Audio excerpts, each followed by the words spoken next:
What's going on, guys? Welcome back to the channel. So in this video we're talking about 10 just everyday great wear fragrances, the kind of stuff that's going to separate the men from the boys. Now most of these aren't generic run-of-the-mill that everybody's going to be wearing. Now some of these a little bit on the popular side, don't get me wrong, but there's a good blend of variety here between designer and niche that you're bound to be able to find something that's going to set you apart in your daily life from everyone else around you. So let's dive into these 10. Stay tuned.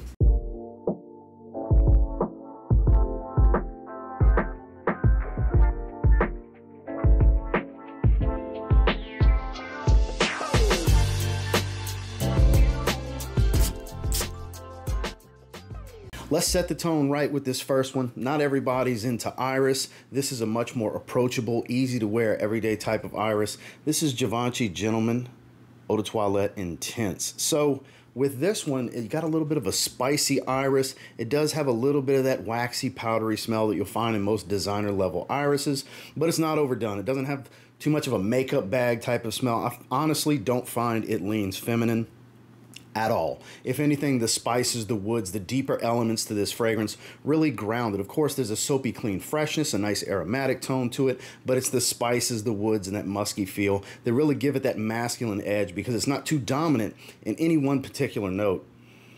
It's just a really, really good fragrance. Now, it's going to be a little bit for the slightly bolder of man because it is based around iris. Again, not everybody is going to be into iris, but some of us are very much into it. It's a deciding factor for separating yourself because not everybody's comfortable wearing that. But if you could get down with this, I think it's very easy and approachable. And I can almost guarantee no one around you is going to smell like this. It's above average performance. Again, a floral based scent that has a ton of masculine nuance and elements to it that's really going to separate you. Again, this Givenchy Gentleman Eau de Toilette Intense. This next one's definitely gaining a lot of popularity. It is a new release from this year. It's got fruity elements, citric elements, as well as some grassy green, slightly earthy, woody elements. We're talking about Polo 67 from Ralph Lauren.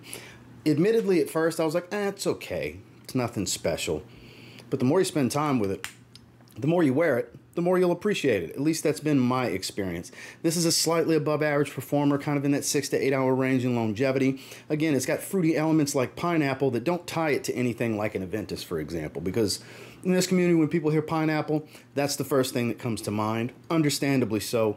Definitely not the case here. There's no really heavy spiced elements, a light spicy tone in the backdrop, and this vetiver gives off this slightly earthy, lightly smoked, fresh woody tone that really grounds this scent and gives it some body in the base of the fragrance. This is a great everyday option that you can wear anytime. Might even pull yourself a compliment or two.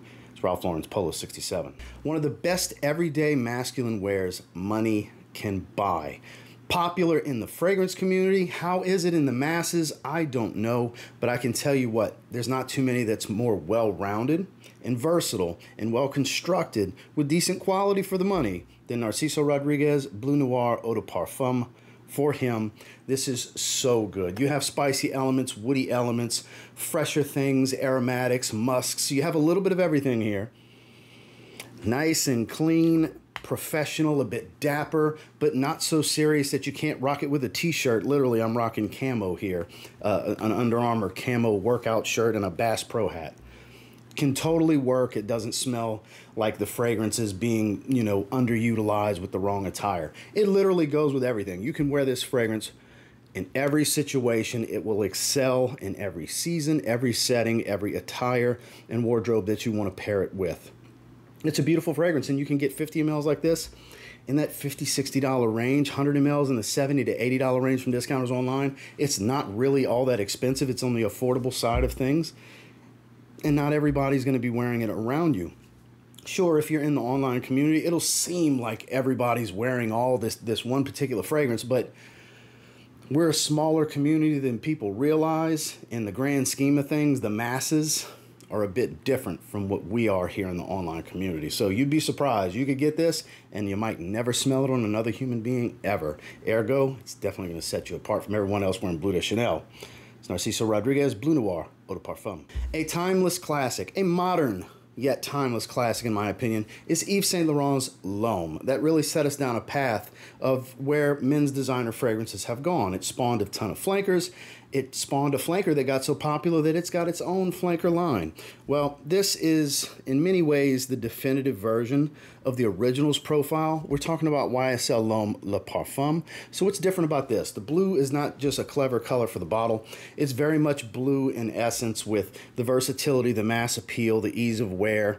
It's not overdone with synthetics. I do get a little bit of an amberwood smell to it. You have that ginger that's found in the original. Slight creamy resin. You get a nice woody facet to this one. It's not a real heavily sweet fragrance, but there's a light sweet undertone. I believe there's a little bit of tonka bean in here if I remember correctly. And it's just highly versatile. It's not the best option in the high heat because this is a little bit, it's a bit denser than the original Eau de Toilette. That's a fresher fragrance overall, but you know, be easy with the sprays. It's totally fine in the summer. The rest of the year, this stuff shines day or night, casual work setting, evenings, doesn't matter. Above average performance, again, 6 to 8 hour range and longevity, and can still be found for a pretty good price from discounters online. And that's YSL L'homme Le Parfum. Now, maybe this pick is in here because of the bias of me just loving the fragrance. I don't know. I think it's a wonderful everyday wear if you don't mind unnatural smelling, chemically synthetic fragrances. We're talking about Carolina Herrera's Bad Boy Cobalt. I'm a big fan. You get some plum sweetness in the top. It kind of falls into that modern sweet designer kind of thing. But the sweetness, surprisingly, doesn't stay the entire life of the fragrance. It dries into a fresh, spicy, musky, woodsy fragrance that's actually quite pleasant. I get really good longevity. It's easy to go anosmic or nose blind to this one. So if you have it, or maybe you've tried it and it seemed like it was a little weak on you, it's probably just your receptors in your nose, you know, got deactivated pretty quickly because something triggered them. That's just the way it works with our noses. People are more sensitive to certain things than other people are. I have that issue with Dior Sauvage, for example. I go nose blind almost immediately. But with this one, I just love the way it smells. It reminds me of a little bit of Invictus Platinum's opening with a whole lot of Coach for Men's Dry Down, which I'm a fan of both fragrances. I think it's just their best fragrance in the line, personally. It's the most well-rounded everyday wear of the bunch. I would highly suggest trying this one. Maybe it won't be for you. Maybe you'll fall in love with it and thank me later for the recommendation. I don't know. But either way, I highly encourage you to check it out because this is one that'll definitely set you apart from the crowd. And it's a high compliment getter in my experience, as well as many others that I've talked to about it online. So I would definitely encourage you checking it out. It's Carolina Herrera's Bad Boy Cobalt. Now we're going to step the quality up a bit. The sillage on this one lingers. It is thick and strong. High compliment factor. This is... for being an everyday wear, there's an aphrodisiac-like attraction from this fragrance. There's citruses, a very clean, musky tone, as well as some blonde woods here, a hint of resins. We're talking about Zaharoff signature Royale X. Royale X is just... Honestly, if I was to recommend you try one fragrance to start off with the house, I think this is the most well-rounded and versatile of the signature collection from Zaharoff. That's mainly the reason this is in this video. Yes, signature pour homme is highly versatile, but it's got more of that old school fougere, masculine appeal to it. Some would call an older gentleman's fragrance in some ways because it's high level class. It's not, I honestly never thought it was the best everyday wear because that's like my favorite suit and tie fragrance. Whereas this, I think you can totally rock with everything. It has a playfulness to it with a sincerity and sincere side as well. Again, not too serious, but not too playful either. That's the kind of stuff I'm looking for to wear every day, where it can kind of teeter to both sides or ride the line right down the middle. Super high quality stuff as well. That's always a big proponent for what you're going to get from Zaharoff is very high quality oils. I believe it's a 26% concentration or 28, 29, something. It's high oil concentration and it lingers as such. Lasts a really long time. You can dress this one up. You can dress this one down. Zaharoff Signature Royale X. Now this next one is another one from YSL, a very popular fragrance line. To me, this is the ultimate form of the DNA. It highlights everything that's good about the main fragrances in this line. This is YSL's Y Le Parfum. So you get that bright fizzy aldehydic tone of the original. It basically turns it into a fizzy grapefruit at the top. A little bit of fruitiness that you're going to get from the EDP. It falls in between the EDT and the EDP with sweetness, brightness, aldehydes. It's got a fresh spicy ginger accord, a slight creamy musk as it dries. Really good performance. It's smoother than the Eau de Toilette. It's not near as overly sweet and synthetic as the EDP. Again, it's the smoothest of the bunch while still retaining almost the entire DNA, the core DNA. It really is well composed. I don't know if they'll ever top it for me. I think this is the best one in the line. And they've had several flankers come out since, EDP Intense, the Elixir, and so on. And look, they're all good in their own right, but I don't think any of them can hold a candle to this one particularly. It's just too good. It really is one of the best blue fragrances, one of the best everyday fragrances. Just to me, one of the best designer fragrances for men. If you're looking for a great option that can dress up, dress down, high heat summer, cold winter, doesn't matter, YSL Y Le Parfum is the one you might want to look into. Now, fragrances like Dior Sauvage, which we referenced at one point already in this video, are highly popular and highly controversial at the same time because some people don't like it, they're sick of it, oh, it's played out. Others, oh, they're crazy. This is one of the greatest fragrances ever. I get tons of compliments, women love it. So what if I told you you could kind of meet in the middle with a high quality fragrance that smells similar, very similar to that profile, without being loaded down with synthetics? Well, you got Kajal Faris for that. It definitely smells like niche Sauvage in many ways. Great everyday wear, high compliment factor, fresh cut lavender, spices and aromatics, green spices. So good. Doesn't have loads of sweetness. There's a hint in the dry down. Again, it's got this fresh green spicy tone. Fresh cut lavender is what kind of gives you that almost shower gel aromatic like feel. From what you get with Ambroxan in Sauvage, because this isn't loaded with some Ambroxan, it's fresh cut lavender. It does smell of quality lavender. The way it comes across, though, there's no denying it definitely has a strong relation to Sauvage. Just high quality niche Sauvage is basically how you can look at it. I would encourage trying this one if you're looking for, let's say you've always liked that profile, but you wish you could get an elevated version in many ways. Probably the best everyday wear from the house. And they got some bangers. They got some unique stuff. They got some challenging stuff. But if you want high-level compliment factor and versatility, check out Kajal Faris. Now, let's say all that other stuff was fine and dandy, but you don't want to spend a lot of money. Like, Ross, look, I'm looking to spend under $50.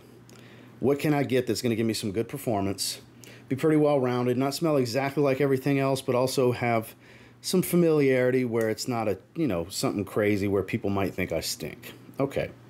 I actually have the perfect recommendation for that. It's around 40 bucks for a 100 milliliter bottle. I've recommended this more than any other fragrance on this channel. It is Salvatore Ferragamo's Acqua Essenziale Bleu. You can't go wrong here. It's going to remind you of things like a little hint of Bleu de Chanel citrus, a nice dose of the heart of Versace Dylan Blue, while still being its own thing. You have cypriol oil that gives this earthy green facet. Tonka bean lavender combo isn't all that soapy, but it does give you a little bit of a powdered sweetness. So believe it or not, this is a rather powdery blue fragrance, so keep that in mind. Nice and fresh, spicy, woodsy, a little hint of Ambroxan to give it some staying power, some oomph, some freshness, if you will. But it is just a stunning fragrance. I've been such an advocate for this fragrance for many years now, and I will continue to do so and be that for this fragrance. I will continue to spread the word. You should try this. You can get it in the link below for around 40 bucks. They pop up at rack stores still for a really good price. I would encourage checking this out. If you want an affordable fragrance that does a little bit of everything without smelling like a bunch of other fragrances, maybe you get reminded of little nuances here and there, but again, it's still very much its own thing, which is super difficult for a blue fragrance. Check out Salvatore Ferragamo's Acqua Essenziale Bleu. Last but not least, the fragrance that sparked this video idea in the first place, the fragrance I'm going to be wearing today as my scent of the day later on, is one of the newest releases from Jean-Paul Gaultier. This is Le Lover. So, this has white pepper, ambergris, and I believe it's, is it bourbon vanilla or just regular vanilla? I don't remember. But what it does do is the way this ambergris comes across, it has a little bit of this musky aquatic tone. Of course, you have some sweetness and some powder. The white pepper accord here does give it this bright spiciness. It's not a super warm fragrance. It's actually kind of a sweeter blue in many ways. Not necessarily as powdery as maybe Acqua Essenziale Blue, but on par with it. Again, don't think it's a powder bomb, but I think this is wildly underappreciated for how good of a fragrance this actually is. I think this is an under-the-radar, fantastic designer release for 2024 that maybe it's homophobia for the name, that people don't want to give it a chance. Le Male Lover, the man lover. Spoiler alert, it's not going to change your interests to who you are attracted to, okay? So get over that first and foremost. And if you ever saw the notes or heard anybody speak on it, even just me speak on it, maybe it sounded intriguing, or maybe it sounds intriguing right now. Maybe give this one a shot. I don't know how easy it would be, because it sells out pretty quick, so it's more popular than I even realized. But at the same time, it's not easy to come across to just sample. So if you can get an opportunity to sample this one, it may be that missing fragrance from your collection or from your fragrance wardrobe if you're just looking to get 2 or 3 and build a wardrobe and not necessarily build a fragrance collection.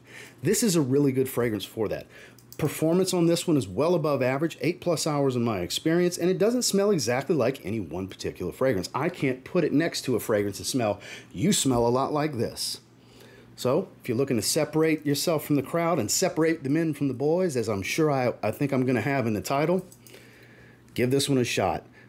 I saved the biggest separating fragrance for last, in my opinion, and that's Le Male Lover from Jean-Paul Gaultier. Well, that's the 10 recommendations that I have for you today. And until next time, do me a real quick favor, go ahead and like, comment, subscribe. So I do appreciate all the feedback, and I love hearing from you guys. What in this video do you have or have you tried, and what do you think about them? Did anything happen to spark your interest here? I'll try to have links down below. I can't guarantee stock or anything like that, but I'll try to have some links for everything if you're interested in checking anything out. And like I said before, I appreciate you checking out the video, and I'll catch you guys on the next one. Y'all have a good one.